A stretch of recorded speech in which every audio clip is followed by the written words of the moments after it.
दोस्तों, इस वीडियो में हम आरक्षण के जो संवैधानिक मुद्दे थे, उनसे उनके अंतर्गत जो पहला पार्ट आरक्षण था, उसके हम चौथे पार्ट को देखेंगे कि उसमें वह चौथा उसका भाग किसके लिए डिपेंड है।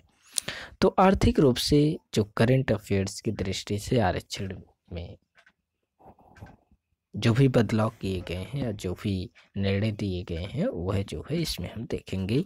तो जो चौथा है वह है आर्थिक रूप से कमज़ोर वर्गों के लिए आरक्षण। जो आर्थिक रूप से कमज़ोर वर्ग हैं उनके लिए आरक्षण रिजर्वेशन फॉर ईडब्ल्यूडीएस के लिए प्रोवाइड किया गया। तो यह समाचार में या सुर्खियों में क्यों है?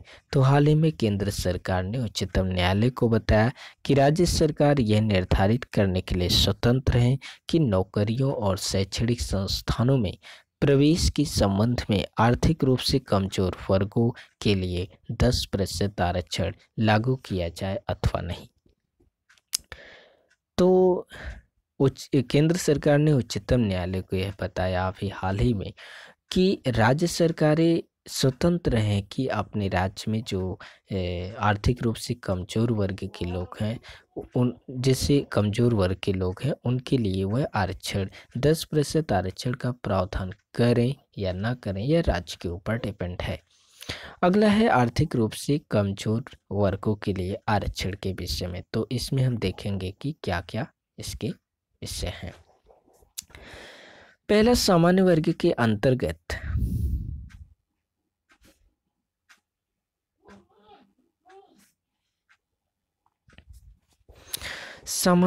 के अंतर्गत ईडब्ल्यूएस के लिए आरक्षण की अनुमति प्रदान करने हेतु 103वां संविधान संशोधन अधिनियम 2019 द्वारा संविधान में अनुच्छेद 15(6) और अनुच्छेद 16(6) को अंतः स्थापित किया गया।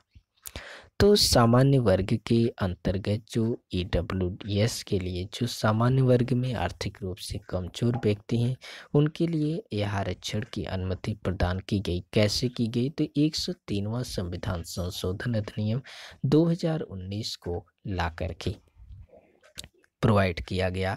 और जो अनुच्छेद 15 था, उसमें जो है अनुच्छेद 15 भाग 6 को जोड़ा गया और अनुच्छेद जो 16 था उसमें 6वें भाग को जोड़ा गया। तो अनुच्छेद 15 के 6वें भाग और अनुच्छेद 16 में 6ठे भाग को जोड़ करके यह अंतर स्थापित किया गया। अनुच्छेद 15 में ईडब्ल्यूएस को उन्नति के लिए विशेष उपाय करने हेतु सरकार को सक्षम बनाने के लिए संशोधन किया गया। तो अनुच्छेद 15 में ईडब्ल्यूएस जो आर्थिक रूप से कमजोर वर्ग के लोग हैं, उनकी उन्नति के लिए सरकार विशेष उपाय का सृजन करे। ईडब्ल्यूएस के लिए जो है शैक्षणिक संस्थानों में प्रवेश हेतु 10% जो सीटें हैं उसको आरक्षित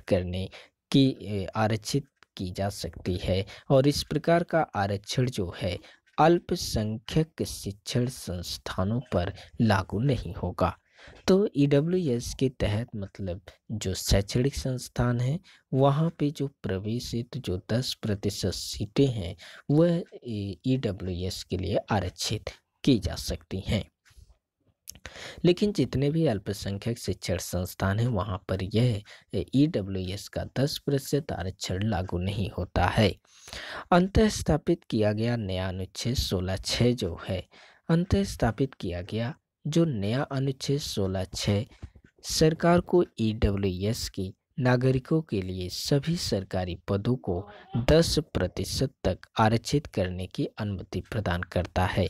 तो जो अनुच्छेद 16(6) है वह यह गवर्नमेंट को या राज्य सरकार को या केंद्र सरकार को या सरकार को यह शक्ति प्रदान करती है कि जितने भी जो सरकारी पद हैं उसमें 10% जो है पद ईडब्ल्यूएस के लिए आरक्षित किया जाए। अगला है ईडब्ल्यूएस के लिए जो है 10% तक का आरक्षण अनुसूचित जाति और जनजाति और अन्य पिछड़ा वर्ग के लिए प्रदत्त 50% आरक्षण की मौजूदा आरक्षण सीमा के अतिरिक्त होगा। तो जो ईडब्ल्यूएस का 10% आरक्षण है वह जो 50% के अंतर्गत एससी एसटी ओबीसी की जो आरक्षण सीमा है उसकी जो है बाहर होगा। अगला जो है राज्य सरकार की आरक्षण नीति निर्धारित करने में केंद्र सरकार की कोई भूमिका नहीं है। तो जो आरक्षण की नीति है वो निर्धारित करने में केंद्र सरकार की जो है कोई भूमिका नहीं है, बल्कि राज्य सरकार ही इस आरक्षण की नीति को निर्धारित करेंगे। राज्य सरकार की नौकरियों और राज्य सरकार के जो राज्य सरकारें हैं वह राज्य सरकार की नौकरियों और राज्य सरकार की शैक्षणिक संस्थानों में प्रवेश हेतु 10% आरक्षण को लागू करने अथवा न करने हेतु निर्णय लेने के लिए जो है स्वतंत्र हैं।